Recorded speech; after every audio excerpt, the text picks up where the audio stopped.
ये कहानी एक ऐसी औरत के ऊपर आधारित है जिसकी शादी एक बूढ़े आदमी से हो जाती है और फिर वो आदमी अपनी पत्नी की शारीरिक जरूरतों को पूरा नहीं कर पाता, जिस वजह से वो औरत अपने ही नौकर के साथ संबंध बनाती है। इसके बाद कहानी में आगे क्या होता है ये हम आज की इस एक्सप्लेनेशन में देखने वाले हैं। आज मैं जिस फिल्म को एक्सप्लेन करने वाला हूँ उसका नाम है लेडी मैकबेथ और ये फिल्म 2016 में रिलीज हुई थी। मूवी की शुरुआत में हम कैथरीन नाम की एक लड़की को देखते हैं जिसकी शादी छोटा छतरी नाम के एक आदमी से हो रही होती है। छोटा छतरी एज में कैथरीन से बहुत बड़ा था, पर वो उस शहर के सबसे अमीर आदमी घुसेड़ू मल का इकलौता बेटा था। अब क्योंकि कैथरीन बहुत गरीब थी इसलिए उसने पैसों के लिए छोटा छतरी से शादी कर ली थी। फिर शादी की पहली रात को चुटकी नाम की एक लड़की कैथरीन को नाइट ड्रेस पहनाती है। वो कैथरीन से पूछती है कि क्या तुम नर्वस हो, तो कैथरीन बोलती है कि नहीं, मैं ठीक हूँ। फिर थोड़ी देर बाद छोटा छतरी सुहागरात मनाने के लिए अपने कमरे में आता है। वो कैथरीन को बोलता है कि अब से तुम इसी घर में रहोगी और कभी भी बाहर नहीं जाओगी। पर इस पर कैथरीन उसे बोलती है कि मुझे बाहर घूमना पसंद है, उससे मुझे ताजी हवा मिलती है। अब इससे पहले कि वो आगे कुछ बोल पाती, छोटा छतरी उसे बोलता है कि तुम अपने कपड़े उतारो। कैथरीन भी उसके बोलने पर अपने कपड़े उतार देती है, लेकिन छोटा छतरी उसे हाथ भी नहीं लगाता और थोड़ी देर बाद वो सो जाता है। अब छोटा छतरी ने उसे घर से बाहर निकलने से मना किया था, इसलिए कैथरीन को उस घर के अंदर बंद करके रखा जाता है। उस घर की सारी मेट्स कैथरीन का ख्याल रखती थी, पर कैथरीन के लिए वो घर किसी जेल से कम नहीं था। रोज रात को कैथरीन छोटा छतरी के साथ ही सोती थी, पर छोटा छतरी उसे हाथ भी नहीं लगाता था। वहीं घुसेड़ू मल और छोटा छतरी की भी आपस में बिल्कुल नहीं बनती थी, इसलिए घुसेड़ू मल कैथरीन को बोलता है कि चाहे कुछ भी हो तुम छोटा छतरी को बच्चा मत देना। वो उसे ये भी बोलता है कि जब तक तुम्हारा पति तुम्हारे पास ना आ जाए तब तक तुम मत सोना। दरअसल छोटा छतरी रात को बहुत लेट आता था, इसलिए घुसेड़ू मल ने कैथरीन के कमरे में एक मेड रखी थी ताकि जब भी कैथरीन सोने की कोशिश करे तो वो मेड उसे जगा दे। फिर एक दिन ऐसे ही छोटा छतरी टल्ली होकर कैथरीन के कमरे में आता है और वो फिर से उसे कपड़े उतारने के लिए बोलता है। कैथरीन भी ये सुनकर खुश हो जाती है और सोचती है कि बहुत टाइम बाद ही सही, पर आज रात को तो दंगल होगा, और वो इसी एक्साइटमेंट में अपने सारे कपड़े उतार देती है। पर तभी छोटा छतरी उसे दीवार की तरफ मुंह करने के लिए बोलता है और वो उसे देखते हुए अपनी हाथ गाड़ी चलाकर सो जाता है। इसके बाद अगले दिन हम देखते हैं कि छोटा छतरी और घुसेड़ू मल अपने अपने बिजनेस के काम के लिए शहर से बाहर चले जाते हैं। अब कैथरीन घर पर बिल्कुल अकेली थी और उसके साथ सिर्फ वो चुटकी नाम की मेड ही थी।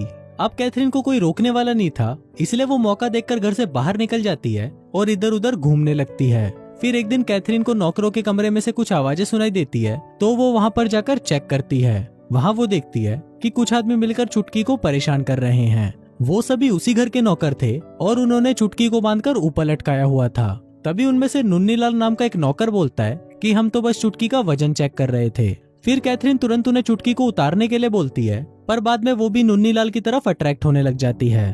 फिर अगले दिन कैथरीन नुन्नीलाल को अपने कमरे में मिलने के लिए बुलाती है। इसके बाद जब नुन्नीलाल उसे मिलने आता है तो पहले तो कैथरीन उसे डर कर उसे अंदर आने से मना कर देती है और वो उसे इस घर से जाने के लिए बोलती है, पर नुन्नीलाल उसकी बात नहीं सुनता और वो कैथरीन के साथ जबरदस्ती करना शुरू कर देता है। फिर थोड़ी देर बाद कैथरीन को भी ये सब अच्छा लगने लगता है और फिर वो दोनों वहीं पर पूरी रात एंजॉय करते हैं और इसी के साथ ही उन दोनों का अफेयर भी शुरू हो जाता है।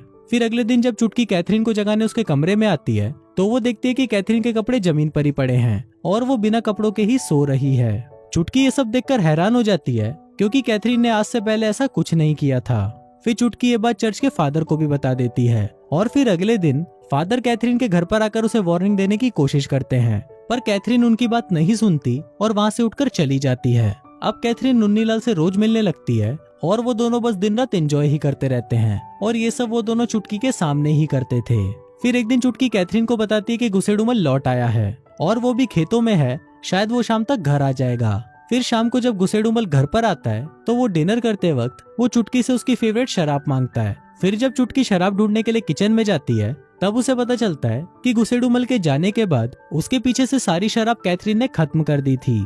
फिर चुटकी घुसेड़ू मल को बताती है कि आपकी शराब खत्म हो चुकी है। अभी सुनकर घुसेड़ू मल को बहुत गुस्सा आ जाता है और वो चुटकी को डांटने लगता है और वो सजा के तौर पर उसे जानवरों की तरह चलने के लिए भी बोलता है। फिर अगले दिन घुसेड़ू मल को भी कैथरीन के अफेयर के बारे में पता चल जाता है। इसके बाद वो नुन्नीलाल को बहुत मारता है और उसे घर के अंदर बंद कर देता है। फिर जब कैथरीन उसे नुन्नीलाल को छोड़ने के लिए बोलती है तो घुसेड़ू मल उसे भी थप्पड़ मार देता है।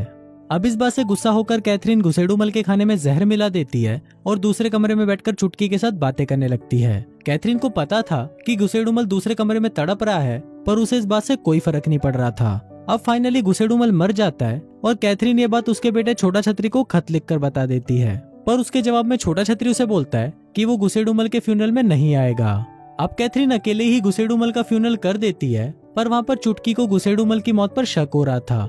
इसलिए कैथरीन और नुन्नीलाल को भी डर लग रहा था कि कहीं चुटकी इस बारे में छोटा छतरी को बता ना दे। फिर एक रात जब कैथरीन और नुन्नीलाल सो रहे थे तो कैथरीन को बाहर से कोई आवाज सुनाई देती है और अचानक उसकी नींद खुल जाती है। फिर जब वो खिड़की से बाहर देखती है तो उसे पता चलता है कि छोटा छतरी वापस शहर लौट आया है। कैथरीन जल्दी से नुन्नीलाल को जगाती है और उसे पास वाले कमरे में छुपा देती है।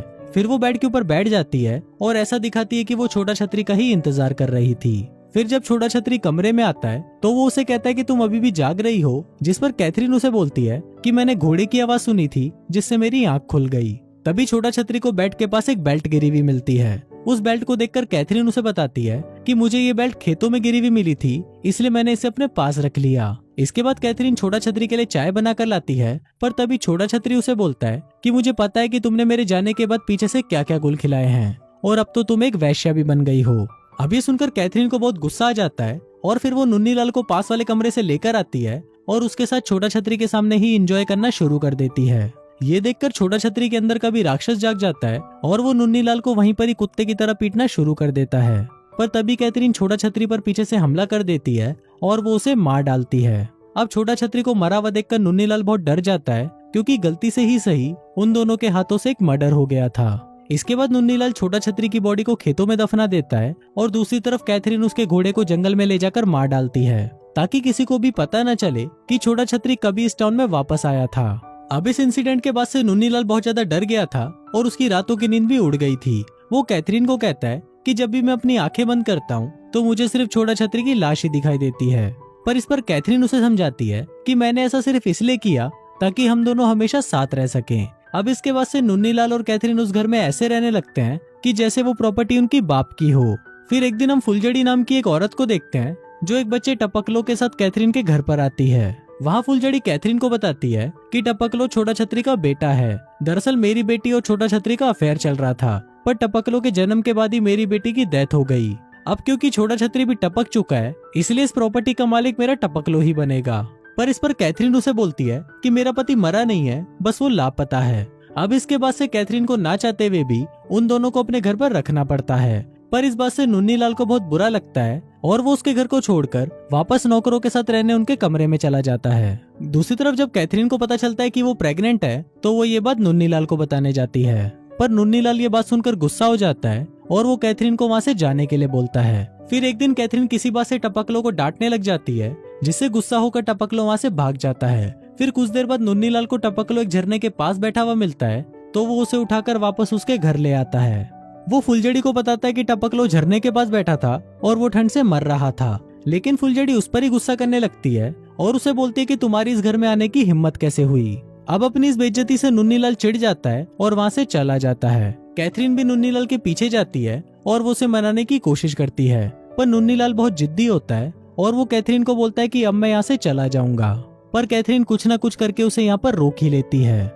फिर रात को कैथरीन फुलझड़ी के पास आती है और उसे बोलती है कि टपकलो का मैं ध्यान रख लूंगी और तुम सोने चली जाओ। अब कैथरीन की बात सुनकर फुलझड़ी वहाँ से चली जाती है, पर उसके जाते ही कैथरीन और नुन्नीलाल मिलकर टपकलो को मार डालते हैं। इसके बाद हम नुन्नीलाल को देखते हैं, जिसको बहुत पछतावा हो रहा था कि उसने टपकलो को मार डाला है। वहीं दूसरी तरफ कैथरीन सबको बता रही होती है कि कल रात को मैं सो गई थी और मुझे नहीं पता कि टपकलो की मौत कैसे हुई। अब सभी लोग मिलकर इस बारे में बात कर ही रहे होते हैं कि तभी वहाँ पर नुन्नीलाल आता है और वो सभी को बता देता है कि मैंने और कैथरीन ने मिलकर उस लड़के को मार दिया है। वो सबको ये भी बता देता है कि कैथरीन ने ही छोटा छतरी और घुसेडुमल को मारा है। पर तभी कैथरीन बोलती है कि ये आदमी झूठ बोल रहा है और इसने ही चुटकी के साथ मिलकर उनकी हत्या की है। इसके बाद जब चुटकी से इस बारे में पूछा जाता है तो चुटकी चुप रहती है, जिससे सभी को यकीन हो जाता है कि इन दोनों ने ही सबकी हत्या की है। इसके बाद पुलिस उन दोनों को वहाँ से ले जाती है और कैथरीन वहीं पर ही उस प्रॉपर्टी की मालकिन बनकर रहने लगती है। और कुछ इसी तरह से ये फिल्म यहीं खत्म हो जाती है।